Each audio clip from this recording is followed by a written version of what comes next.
Hello again. We are on Unit 4, Week 5 vocabulary. This is part 2. You watched the other 3 words. The other 3 words were either a different day or earlier today. And those words were clutched, echoed, and gully. Today we are going to start with the word reeds. Say the word reeds. Good. Let's spell it. R-E-E-D-S, reeds. You can see there's an S on the end, so it is plural, meaning more than one. One would just be singular, and that would be the word reed. But because there's an S, there's more than one, reeds. Reeds are kinds of tall grasses that grow in wet places. So you can see here in the picture that there are a lot of reeds around this person who's out in the water. And you can see that they're growing right out of the water. The man is fishing among the reeds. Let's look at some example sentences. The fish hid among the reeds in the pond. So that would be like the ones who are getting really close to this grassy area, right? The grass, that tall grass that's growing in the water, those are the reeds. Reeds grow along the banks of the river, so that means like the edges of the river. You can see that this guy is fishing right near those reeds. He's on the edge of that water.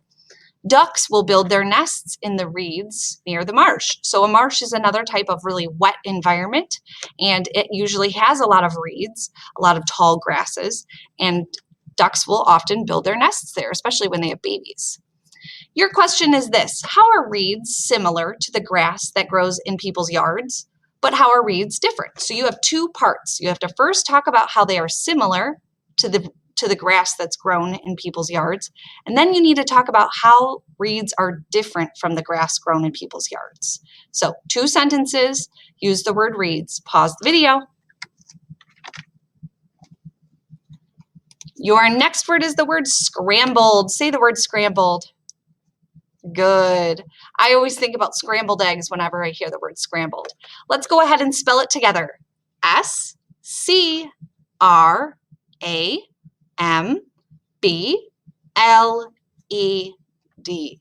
Good. Do you know what the suffix is on this word? Remember, suffix is an ending. If you said ed, you are correct. An ed ending, meaning it happened in the past. The word is scrambled. So scrambled, the boy scrambled up the hillside here in the picture. When you scramble, or you have scrambled, you have made your way, especially by climbing or crawling quickly. It means you've gotten somewhere, and usually if you've scrambled there, it means that you've like climbed or you've crawled really quickly. So in my example of scrambled eggs, the eggs didn't crawl or climb. It just means they've been cooked, and usually you have to do it pretty quickly because you mix them up. The children scrambled up the jungle gym. Have you ever done this before where you kind of crawl up the slide really quickly? That would be an example of scrambling. The cat scrambled under the bed.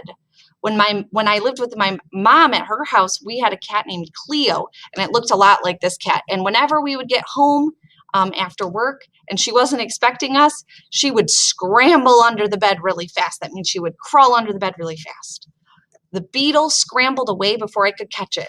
Ew, that's kind of gross. I hope that they found it eventually. It means that beetle crawled away. Here's your question. Imagine you had to climb a snowy hill. Let's say you're sledding or something.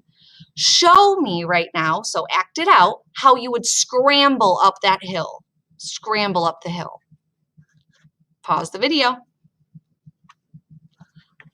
Your next word is the word thatch. Say the word thatch.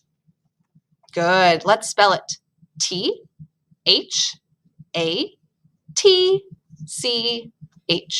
Thatch. So you can see it's just the word that and then with the CH at the end. Thatch is a plant material.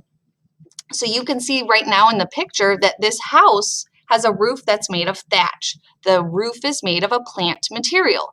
So the plants in that material could be like straw, reeds, okay? And usually thatch is used to cover a roof, okay? You're going to cover the roof with that to protect that inside of the house.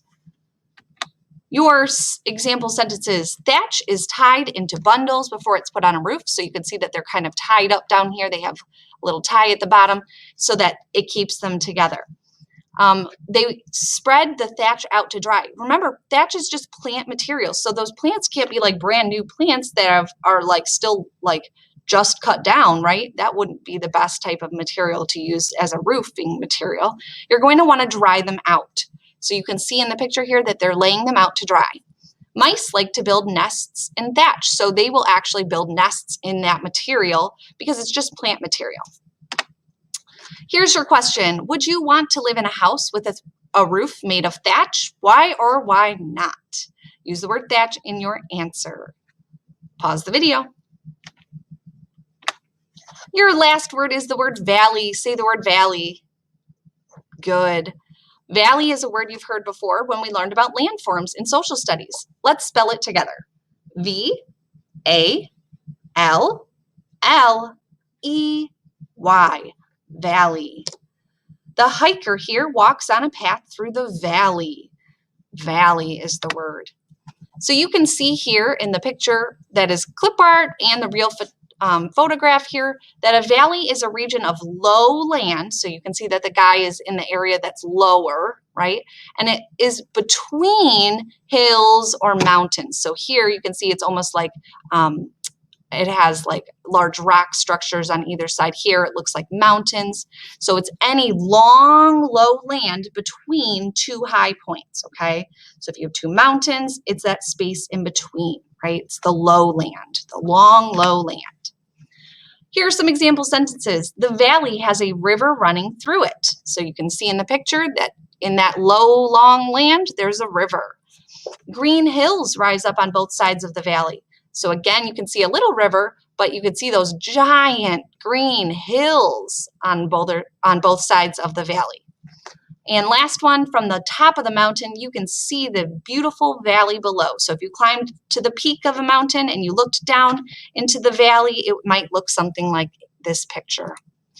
Your last question is this: how is a valley different from a hill or a mountain? You should use the word valley in your answer. How is it different from a hill or a mountain? Pause the video and then you are all done.